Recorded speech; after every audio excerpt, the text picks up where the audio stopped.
Գյորջյան Կասկադ 60 ամիս փուլային վճարում բազմաթիվ առավելություններ։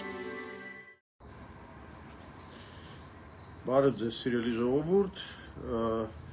ես ճիշտ ասած դեռ երեկ էի ուզում արձագանքեի, բայց հետո մտածեցի մի հատ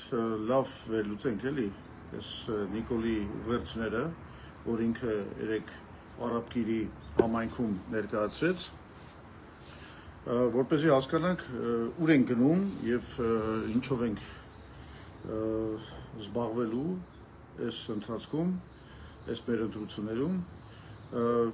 ինչ հասկացանք։ Ուրեմն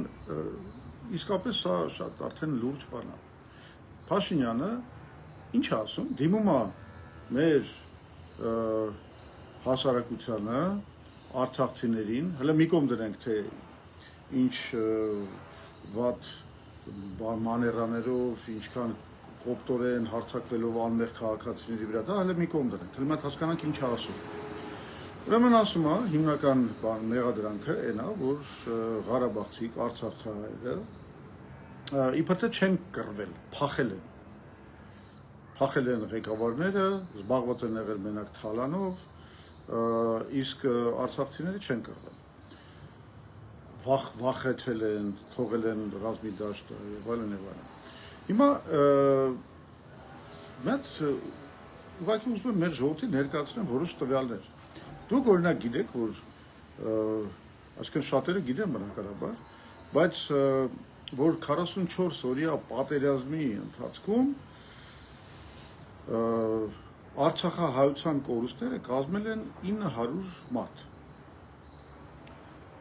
Հետագայում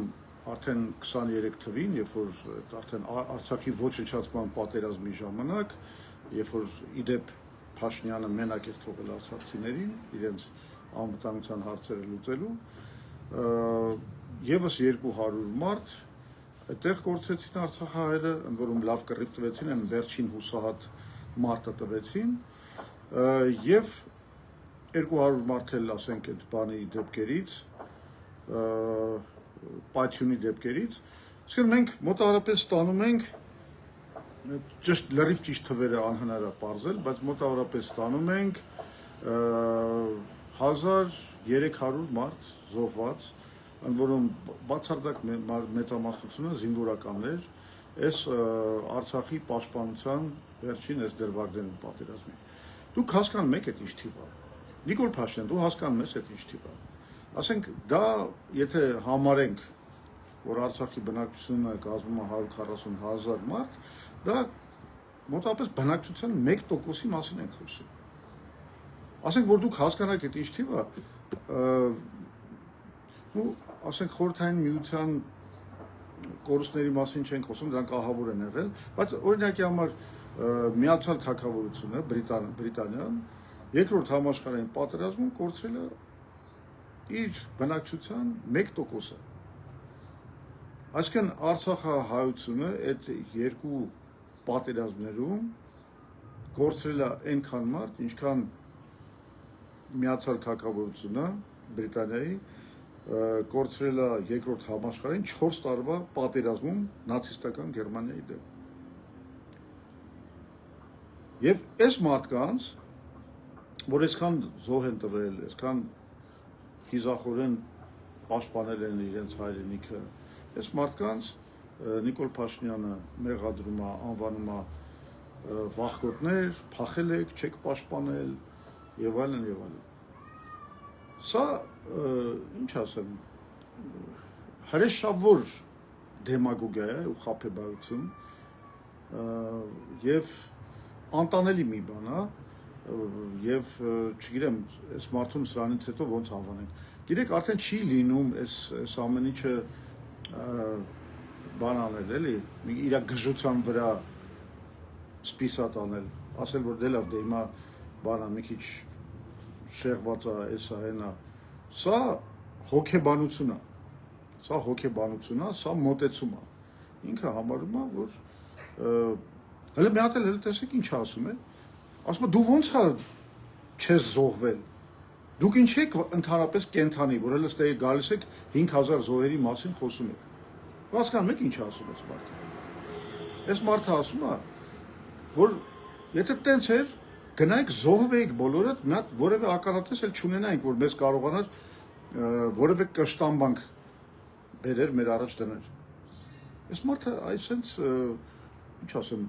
հայերենում դժվարանում էլ հրեշ են բառը չի, ուռոդ է էլի։ Սենց մի բան է։ Ասում ես այդ Ղարաբաղ Արցախի ղեկավարությունը փախել է։ Արցախի ղեկավարությունը այսօր Բաքվի բանտերում տանջվում է ու տանջվում է նաև այն պատճառով, որ դու քո դիվանագիտությունը բացարձակ որևէ արդյունավետություն չունի։ Նաև դրա համար է տանջվում։ Եվ իրականում շատ լուրջ կասկածներ կան, որ դու չես էլ զբաղվում իրանց վերադարձով։ Իսկ ինչի՞ պիտի զբաղվես, եթե դու ըստ էության դառել ես Իլհամ Ալիևի կուսակալը, նրա ռուպորը, նրա ինչ ասեմ, գուբերնատորը Հայաստանի եւ ուղղակի անցկացնում ես այն քաղաքականությունը, որ իրեն է պետք։ Դուք երկուսով էլ շահագրգռված եք, որ այդ մարդիկ մնան Բաքվում, բայց անունը դնեք, որ դուք խաղաղություն եք կնքել։ Սենց խաղաղություն ալու։ Հա։ Այսինքն դե բարոյական առումով սա արդեն վերջն է, բոլոր սահմանները անցված են, բայց այդտեղ ավելի կարևոր է մի հատ ուրիշ հանգամանք։ Այս ամեն ինչը ինչից սկսեց։ Այսինքն ինչն է, որ սենց իբր թե հունից հանելա Նիկոլ Փաշինյանն։ Իբր թե ինչ եմ ասում, որովհետև իրականում այս գրգռվածությունը իր մոտ առաջացավ այն մասկիների շոուից, որ իբր ինչ-որ Ղարաբաղցիք մասկաներով, ավտոմատներով սպառնացել են իրան, հա, եւ ինչ է կատարվում, նախ ժողովուրդը շատ ճիշտ հարց է տալիս, այդ ոնց եղավ, որ այդ նյութը մենակ ձեզ է հասանելի, այսինքն դուք եք տարածում այդ նյութը, կարող է այդ նյութը ձեզ ուղղակի շատ պետք էր, որ հիմա լինի, որ դուք կարողանաք այսպես սրել իրավիճակը։ Ու դուք առանց որևէ հիմնավորման, առանց որևէ հետաքննության, առանց որևէ ապացույցի, Նիկոլ, դու հարձակվում ես եւ ընդդիմության վրա, եւ սովորական քաղաքացիների վրա։ Բոլորին sense նույնացում ես իրար։ Դու ռոբ ես, դու էս ես, դու են ես, սաղիդ կկզացնեմ բան։ Այդ բառապաշարը դու տենց էլ պետական գործից չդարար։ Դա Քուչի գյադու բառապաշարա։ Ու դու երկիրը կառավարել ես Քուչի գյադու կարգավիճակով։ Մի բան էլ ասեմ, այդ մի քիչ քո համար շատ մեծ կարգավիճակ կլինի, որ ասենք քեզ Քուչի գյադա։ Անգամ կարող է վիրավորվեն այդ մարդիկ, որովհետև դու այդքանն էլ չկաս։ Դուսկի բակ չես դուս եկել, հայատ չես դուս եկել, կռիվ չես արել, էդ էլ չկաս։ Բայց այդ բանը, պահվածքը լավ էլ յուրացրել ես եւ օգտագործում ես։ Վախկոտ էլ մարդ ես, դեմ դիմաց այդ կանգնած Արթուր Օսիպյանը դու իրան չես կարողանում պատասխան տաս, հետո փախնում ես, գնում ես կամերայի մեջ հանրությանն ես սկսում քո պատասխանը տալ։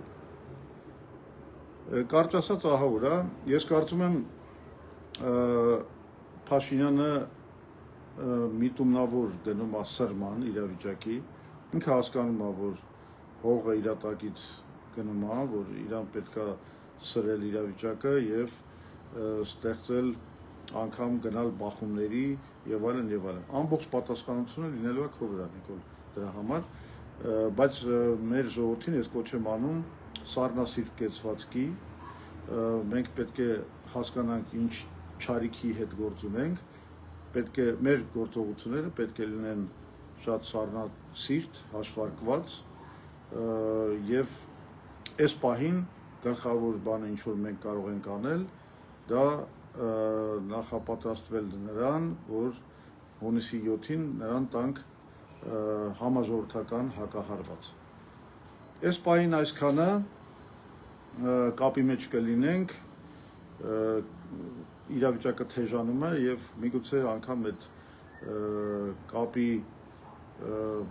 անհրաժեշտությունը շատ ավելի հաճախակի լինի։ Շնորհակալություն, Մինչև մյուս հանդիպումներ։